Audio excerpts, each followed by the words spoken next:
Hello everyone, this is your Bang Mom teacher Chandrani. I'm welcoming you to another discussion, and this is a very requested video.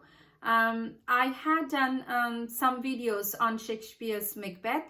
I had done one on Act 1 Scene 1 and one on Lady Macbeth.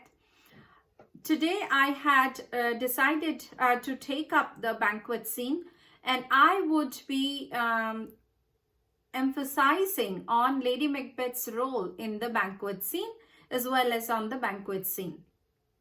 And the discussion might stretch a little longer, and then I might have a part 2 video. It might be too long for me to squeeze it in one video, so there might be a part 2 video. So you guys can just follow.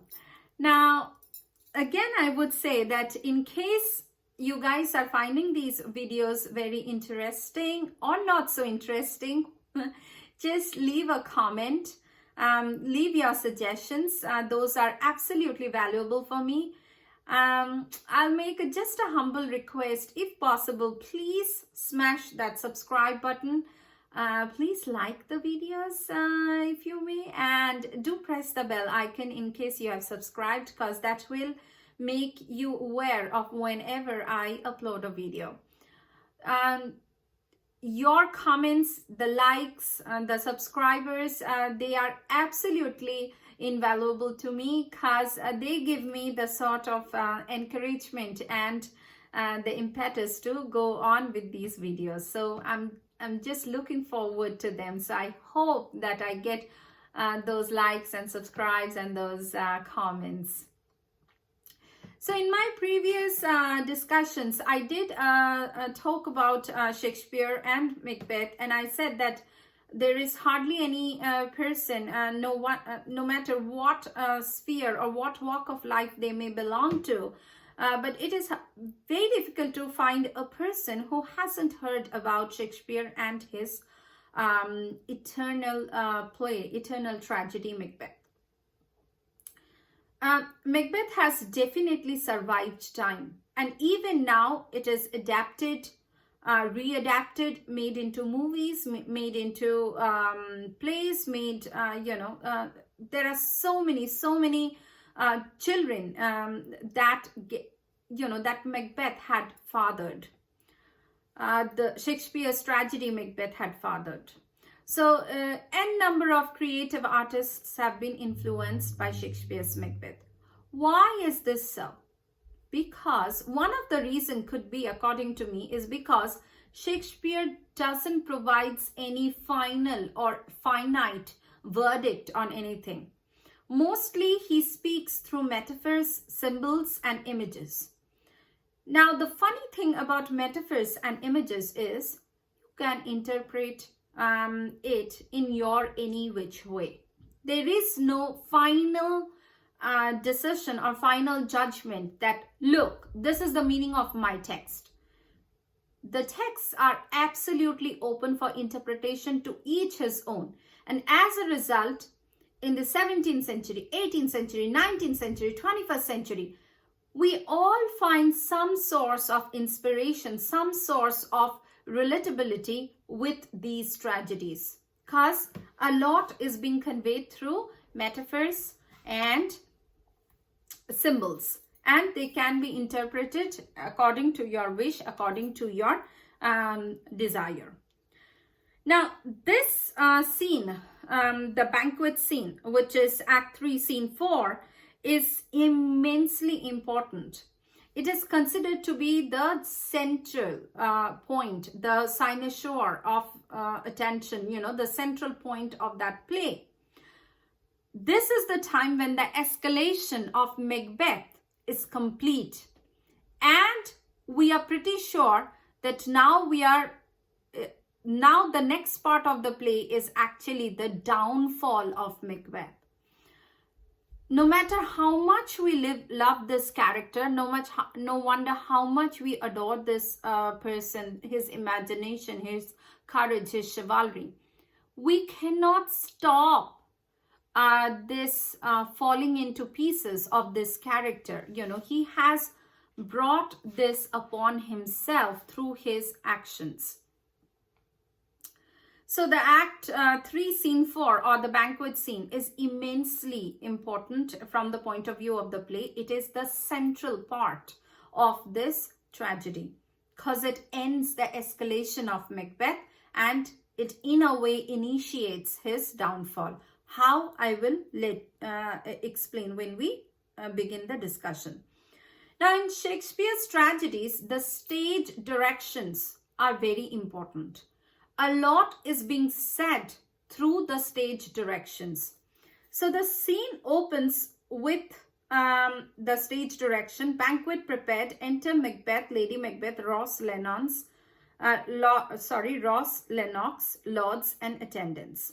And then the opening dialogue that Macbeth is given is, "You know your own degrees, sit down at first." Now, order, rank, during the Shakespearean time, these order, rank hierarchies were symbols for order and unity in the society. So when people, sort of acted according to the order and the rank, then there was peace and unity in the society. When people started acting, rejecting their order and their ranks, that brought sort of chaos in the society. This was the belief in the Shakespearean time. So the Shakespearean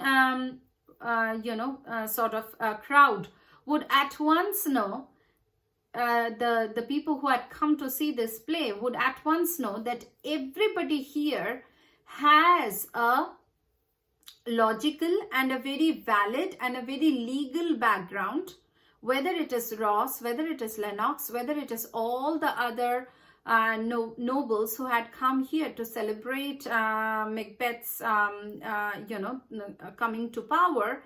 They all are legally entitled to sit according to their ranks. The only one who has usurped somebody else's degree, who does not legally belong here, is Macbeth. As a result, throughout the banquet scene, you will notice it is only Macbeth who is unable to sit down. Whenever he makes an effort to sit down, something happens and it disturbs him. Everything gets a little disturbed and there is disruption. As a result, Macbeth cannot sit. And the symbolic interpretation of this is, you cannot sit because this position does not legally belong to you. You are not the legal king of England. You are not the legal king of Scotland. You have usurped the throne and therefore you cannot sit here at all. Okay. And Lady Macbeth plays the role of the kind hostess, and she continues to be so throughout the play. She is often called the fourth witch in the play. She is considered to be the main reason for Macbeth's downfall, and so many other things.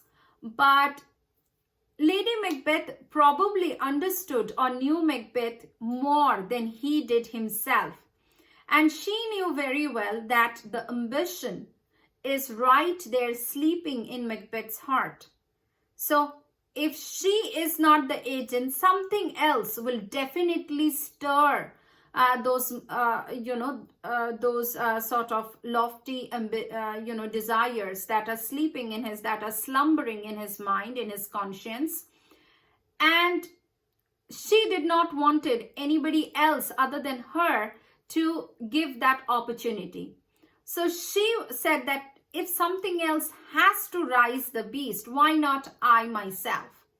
And by doing that, of course, she brought a lot of unhappiness to herself as well, which we see later in the sleepwalking scene. However, in a way, it also shows that she couldn't wait for anybody else to become that important in Macbeth's life. She felt that this is my job. I need to do it. I cannot let it be done by anybody else. So I do not know whether you will consider that to be her selfishness, or whether you'll consider that to be her blind love for Macbeth, where she couldn't see what that this type of encouragement will only bring misfortune to their marriage, or whether you'll see that she was completely selfless towards her husband to an extent that she didn't want anybody else to kindle the desires of ambition rather than her. Okay, however, having said that, the entire scene is out and out dominated by Lady Macbeth. Here, Macbeth is completely sidelined, and all that we can see is this image of Lady Macbeth, sometimes controlling Macbeth, sometimes pacifying the guests, sometimes being the kind hostess. So this scene is absolutely Lady Macbeth's scene. It is all about Lady Macbeth here. Okay. So just as the scene proceeds, and everybody else is seated according to their position, and like Macbeth is about to sit, and as I said that Macbeth is not rightfully the heir, and that's why whenever he makes an attempt to sit, he cannot. Something cuts him off, something disturbs him. So when he is about to sit, the first murderer appears, and they have a short discussion with one another. And Macbeth gets to know that Banquet has been killed, Banquet has been slain. However, he is also informed that Fleance is escaped. Now, one thing you might notice here is the difference between the Macbeth of Act 1, Scene 1 and Act 1 and the Macbeth of this act. When Banquet and Macbeth were returning after the war, we saw two friends, two soldiers, two fighters coming back hand in hand.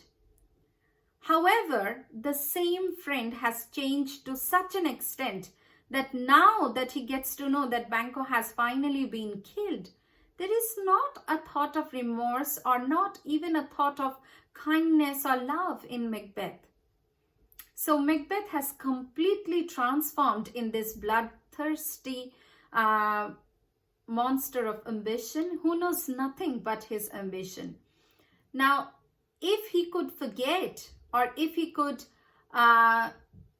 sort of surpass his love and his bonding with Banquet, with whom he fought so many battles, with whom he faced death, will he remember Lady Macbeth?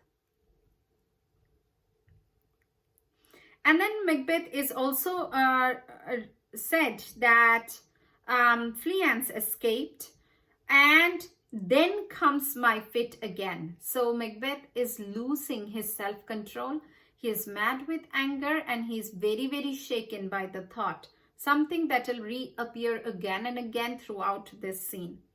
I had else been perfect, whole as a marble, founded as the rock, as broad and general as a casing air. But now I am cabined, cribbed, coffined, bound in.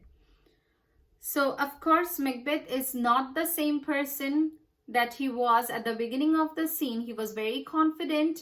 He was very sure. But now he feels as if he is losing his control and his mental peace again. And then he says, there the grown serpent lies. So he's addressing Banquet as serpent. Again, just see the transformation that had happened within Macbeth. He is calling his own friend, his comrade, his soldier with whom he has seen death and life in so many war fronts. He's calling him a serpent, which is a snake, the worm that's fled. And he's calling Banquet's son Fleance the worm, and it has fled. With time, he feels that Fleance will become a snake and will have the venom, and therefore there is a chance that he might strike on Macbeth as well. So it's better to find the worm and finish him as soon as possible. So again, the video is becoming a little longer, so I'll keep it till here. And again, I'll upload another video on the second part of the banquet scene, but definitely I'll go over the banquet scene line by line and point out everything that seems important to me. Once again, thank you for watching my videos, and I really need your support and your encouragement. So please smash the like button and the subscribe button if possible, and do leave your comments. Thank you so much.